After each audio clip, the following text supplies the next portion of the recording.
Welcome back. All right, so Sunday we got 7 games. It's over a little bit earlier, though, than Saturday, which is nice. And by a little bit earlier, I mean 2.5 hours earlier, so that's not bad. So starting at 1 o'clock Eastern, 10 a.m. Pacific, we'll have the Boston Bruins and the Buffalo Sabres. So Boston and Buffalo are in very different positions. Boston, they're so far into first place, I think they have a hard time keeping their eye on the ball. Buffalo, on the other hand, they've fallen to far enough out of the playoffs. We'll see how motivated they are. And Boston's won 2 out of 3 so far. So November 12th, it was a 3-1 win for Boston. December 31st, it was a 4-3 overtime win for Buffalo. And March the 2nd, it was your no mercy game on the board. 7-1 for the Boston Bruins. Absolute nightmare. The Bruins are 52-11-5. The dream of them reaching 63 wins is still there. I don't think they get there, to be honest. They're 7-3 in their last 10. They're 16 points ahead of Toronto atop their division. David Krejci, 14 goals, 39 assists, 53 points. He's had a very solid season for them in his return from overseas. And Pastrnak, his extension's going to pay for itself. 47 goals, 45 assists, 92 points. Ridiculous totals from Pastrnak. And then on the Buffalo side, they're 33, 29, and 6 overall. Their last 10 games, they're 2-6-2. They are 6 points back of Pittsburgh for that last playoff spot. Jack Quinn, 13 goals, 18 assists, 31 points. Quietly has had a decent first season in the NHL, first full season.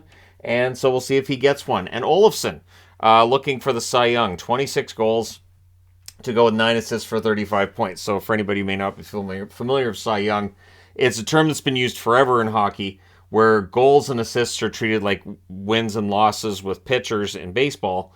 And so the goals being that much higher than the assists is very rare. So it's between Marchenko and Olofsson. So there you go. 2 o'clock Eastern, 11 a.m. Pacific. We've got the Washington Capitals and the Minnesota Wild. So my plan is simple.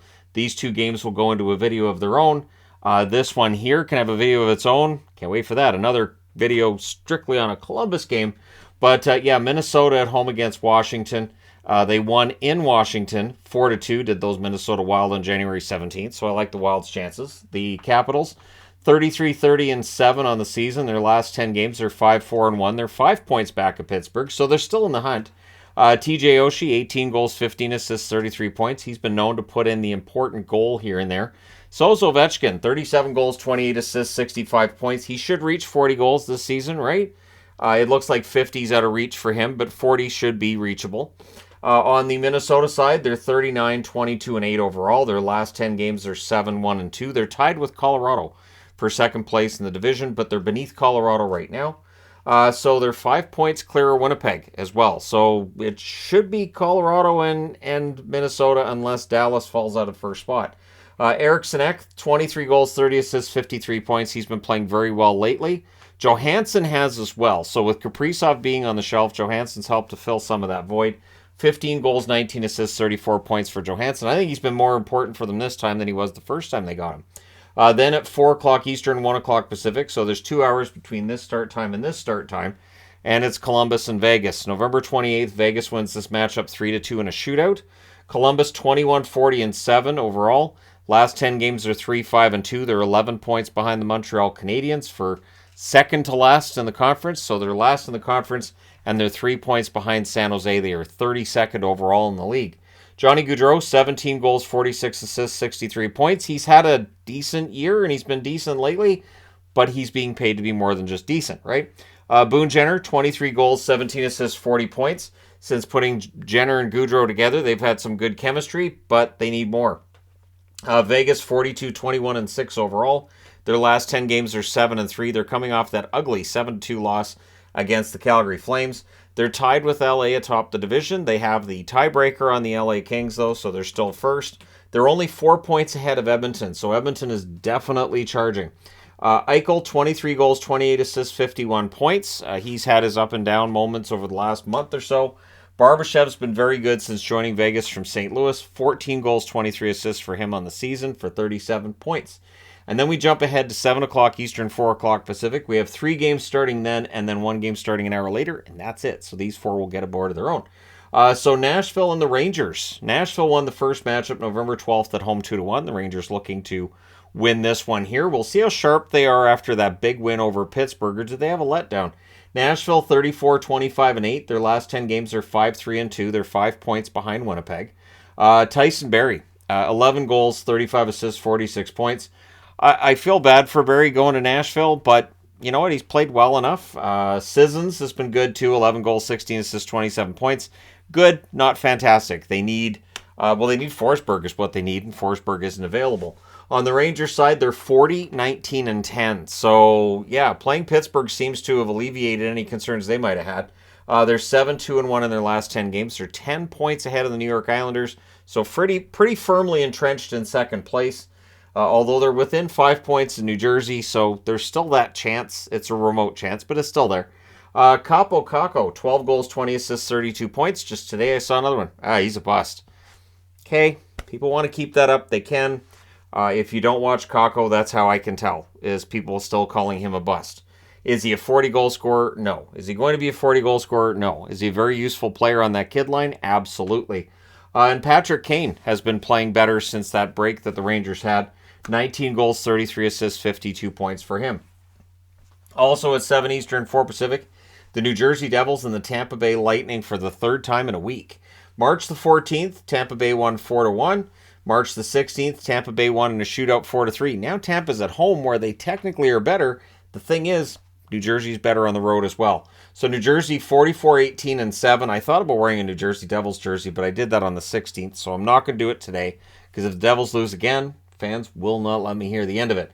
So the Devils are 5, 3, and 2 in their last 10. They're 3 points behind Carolina. They're 5 points ahead of the New York Rangers.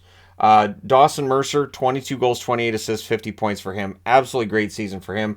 Timo Meier, it's been a bit of a learning curve for him with New Jersey, but it feels like he had a good day today, even though the team ultimately lost that game against Florida. So we'll see if he can add to that 34 goals or maybe to the 22 assists. He has 56 points thus far this season. Tampa Bay, 42, 22, and 6. Things looking a lot better now than they did a week ago. They're 5, 3, and 2 over their last 10. They're 13 points clear of Florida, so still really, really solidly in that top 3 spot. Corey Perry, probably his last season, 12 goals, 12 assists, 24 points.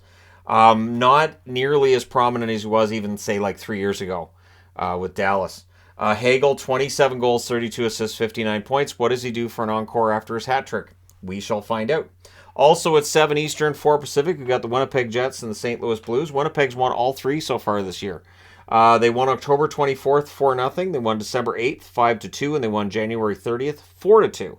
So for Winnipeg, they're looking to sweep the season series. They're 39, 28, 3 overall. Their last 10 games are 4, 4, and 2. And if they play 500 hockey from here, it will be tough for teams behind them to catch them. But they're 2 points behind Seattle for that number 1 wildcard spot. They're 5 points back of Colorado and Minnesota for third place in their division. And they're 4 points ahead of the Calgary Flames, who only got 1 point tonight, so Winnipeg's a point further ahead. Nino Niederreiter's been very solid since arriving from Nashville. 22 goals, 13 assists, 35 points. Kyle Connor, he's fighting it right now. So hopefully he can get some more goals here. He's got 27. I'd like to see him get a minimum of 30 on the season. 46 assists, 73 points overall for Connor. St. Louis is 30, 33, and 5 overall. Their last 10 games are 4, 5, and 1. They're 16 points back of Winnipeg. Brandon Saad, 17 goals, 12 assists, 29 points for him. Saad's been very good, and Buchnevich is scoring more than a point a game. He did miss some time, so his 62 points is more than, I think he's played 59 games. 23 goals, 39 assists. He's been red hot. Winnipeg's going to have to find a way to counter that if they're going to stop the Blues. And then Vancouver's in against Anaheim. That starts at 8 o'clock Eastern, 5 o'clock Pacific. Vancouver's won 2 meetings so far this year. The 4th meeting will be on April the 11th. They beat Anaheim November 3rd in an ugly game, 8-5. And then in overtime on March the 8th by a score of 3-2. Vancouver's 30, 33, and 5. Same record as St. Louis. But they're 7-3 over their last 10. So they're on their way up. St. Louis is on their way down. They're 16 points behind Winnipeg. Same as St. Louis, of course. Pettersson, great year for him. 32 goals, 54 assists, 86 points. And JT Miller's totals have been getting better. 25 goals, 39 assists, 64 points. Also worthy of note, his plus-minus is getting better. His defensive play is getting better. You look at the advanced stats, the numbers are getting better with Miller. On the Anaheim side, they're 23, 36, and 10. Their last 10 games, they're 5, 2, and 3. They're 25 points behind Winnipeg for that last playoff spot. Strome, 12 goals, 22 assists for 34 points for him this year. Vetrano, 16 goals, 18 assists, 34 points. I picked 2 guys with 34 points for Anaheim. I like putting players on the board because I think it's fun to try to predict who might get a goal, who might get a point, and to have a discussion point in these videos as well beyond just who's going to win. But let me know your thoughts in the comments section below as always, including your winners. Don't forget to hit like and subscribe if you're browsing your way through, you just happened upon this video. Thank you guys so much for watching, for all your support. I will talk to you again soon.